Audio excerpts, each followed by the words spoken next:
about to go for a bushwalk in one of Tasmania's national parks. It's beautiful, but the country is unforgiving and the weather is notoriously unpredictable, even in summer. Now, I've been bushwalking in Tasmania a lot, but the first time was a bit tricky. Well, it was a disaster, really. I was walking alone and took a side trip that was a bit harder than I thought. Anyway, I'm back this time and I've got a lot more experience, a group of friends and all the right gear. We plan to have an adventure this time, not a disaster. Speaking of disasters, hey mate, I just don't think you're prepared for Tasmanian conditions. Have you thought of taking a day trip rather than an overnight walk? There are a few around and it's not too late to change them on. Have a look at this. So if you just go down there,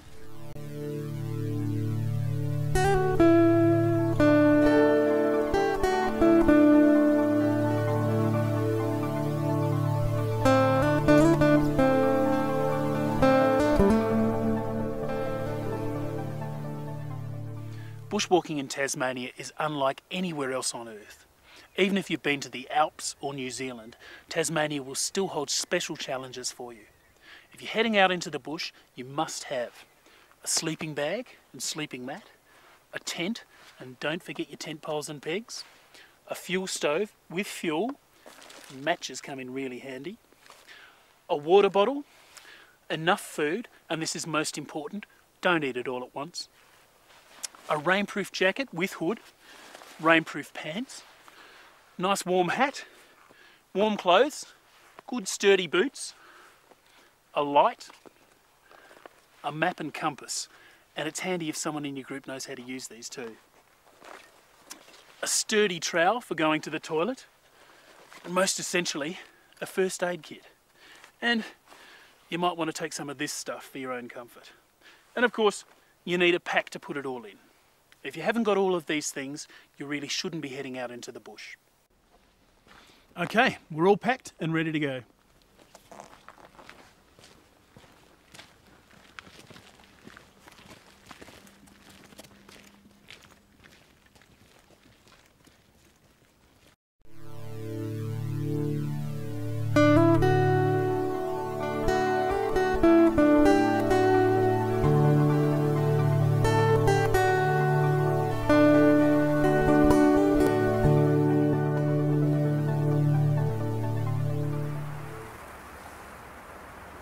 You've probably heard about the extraordinary weather conditions we can have here in Tasmania. It can be clear blue skies and sunny one minute, and driving rain and blowing a gale the next, even snow. And this can happen at any time of year. So if you're going for a bushwalk, it's a good idea to pack all the gear and clothes you need for all sorts of weather conditions. And it's not just wet and cold. The sun can really burn you here in Tasmania. So if it's hot, drink plenty of water, slip on a shirt, slop on sunscreen and slap on a hat. Walking with sunburn is no fun at all. Okay, let's go guys!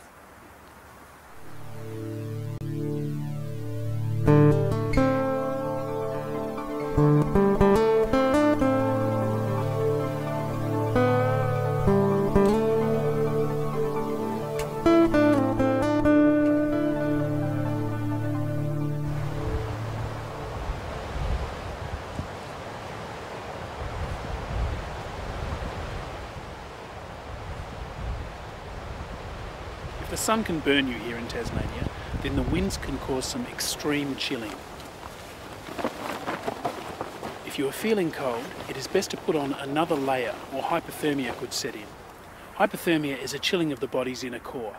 It tends to happen in wet, windy and cold weather. If someone in your group is shivering uncontrollably, is stumbling around and is really tired, you need to act quickly. Pitch your tent and get the person inside in a warm, dry sleeping bag. Brew a warm cup of water and add some sugar. Don't give them coffee, tea, chocolate or alcohol. Plan to stop where you are till the morning. You may have to get into the sleeping bag with them and help them to warm up. If the person falls unconscious or has needed to be resuscitated, you'll need to get medical help. To get help, you can send 2 people from your walking group out to raise the alarm. Make sure they know exactly where the group is to tell the rescuers. Or you can use an EPIRB, an electronic position indicating radio beacon. There is one thing you need to remember about EPIRBs, is that they are for life-threatening emergencies only. If you think you might die, then activating an EPIRB may save your life. But remember, it may take a few days before the rescue team finds you, so make sure you've got shelter, food and first aid while you wait. Before you use one of these, why not try putting on one of these? That's better.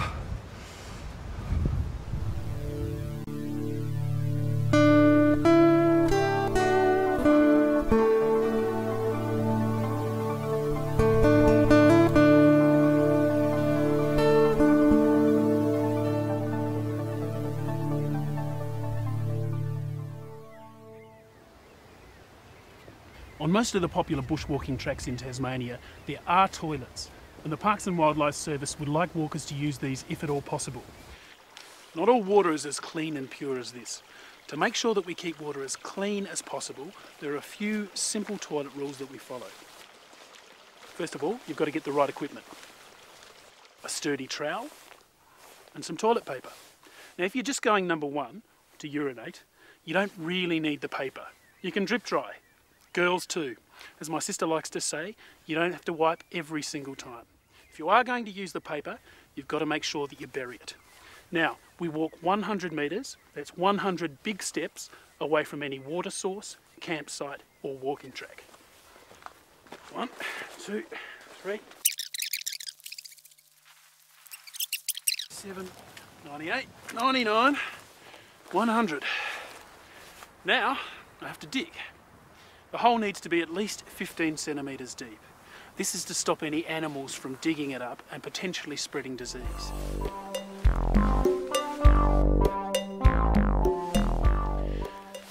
That's done it.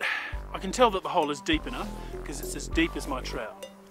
Now, if you wouldn't mind, a bit of privacy, please.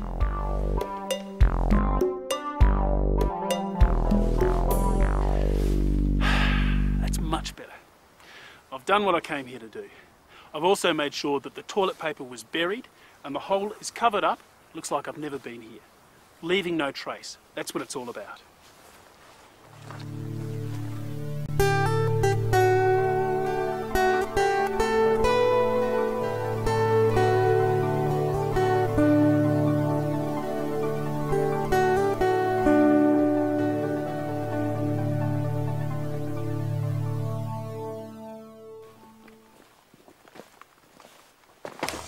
Now, snakes. You might have heard stories about Tasmania's snakes. And it's true, we do have venomous snakes. But really, they're nothing to make a big song and dance about.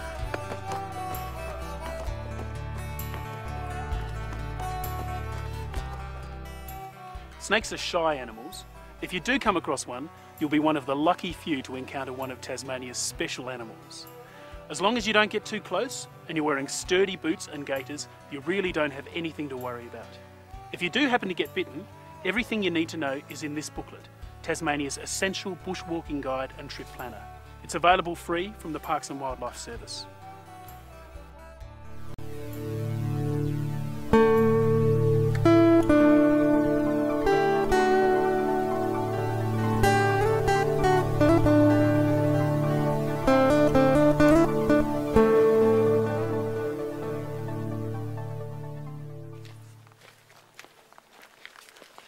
You know, this really is the most amazing scenery. It's almost like you're the first person ever to discover this place. Well, almost. You know, there are a few things that annoy me more than finding someone else's rubbish when I'm out walking. It almost spoils the whole wilderness experience. There's an unwritten law of bushwalking that you carry out anything that you carry in. Rubbish includes tampons, pads, twisty ties, cigarette butts and empty wine bottles. Any food that you bring in should also be carried out. Overnight, make sure it's down inside your pack or right up the back of your tent. And don't leave food scraps out for native animals and birds to find, and definitely don't feed them. You wouldn't survive on their diet, and they definitely wouldn't survive on yours. Make sure you're not carrying anything on the outside of your pack either. Airline tags and bits of foam sleeping mat can catch on branches, leaving rubbish behind. Besides, if it's in your pack, it's not going to get wet.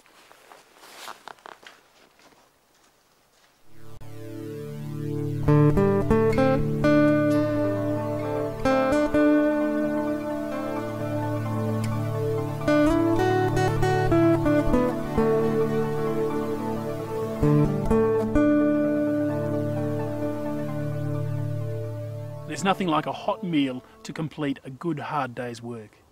In Tasmania, most of the bushwalking areas are within a fuel stove only area. Now these rules have been put in place to protect these wonderfully unique environments. Bushfires can be particularly devastating to Tasmania's rainforest and alpine areas. Some bushfires that have escaped from walkers' campfires have burned for days in these mountains, destroying fragile plants and killing native animals. And not only are escape campfires a menace, but having a fire out here means you need to take wood from the environment to burn. Definitely not minimal impact. Fuel stoves are great. They're safe, quick, and relatively easy to use. You just set it up on a hard rock or a bench top so the plants don't get too hot. Add your fuel, light it with your matches, and you're cooking with gas. It's a good idea to try your stove out a couple of times before you take it on a bushwalk. A stove that flares up in a hut or a tent could lead to disaster, and a stove that doesn't work means you don't eat. Oops.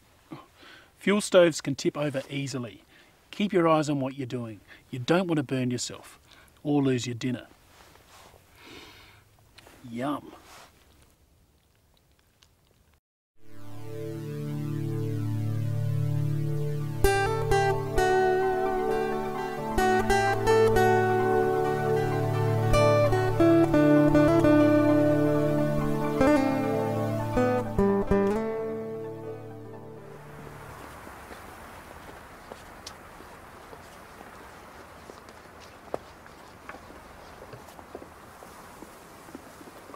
This booklet has heaps of great advice.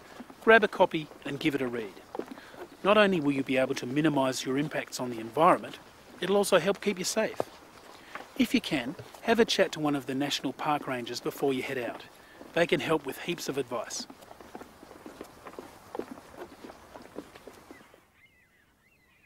Bushwalking in Tasmania is so rewarding. You really are visiting an amazing, pristine, vast wilderness. Getting back to basics isn't always easy, but it's an experience you'll never forget.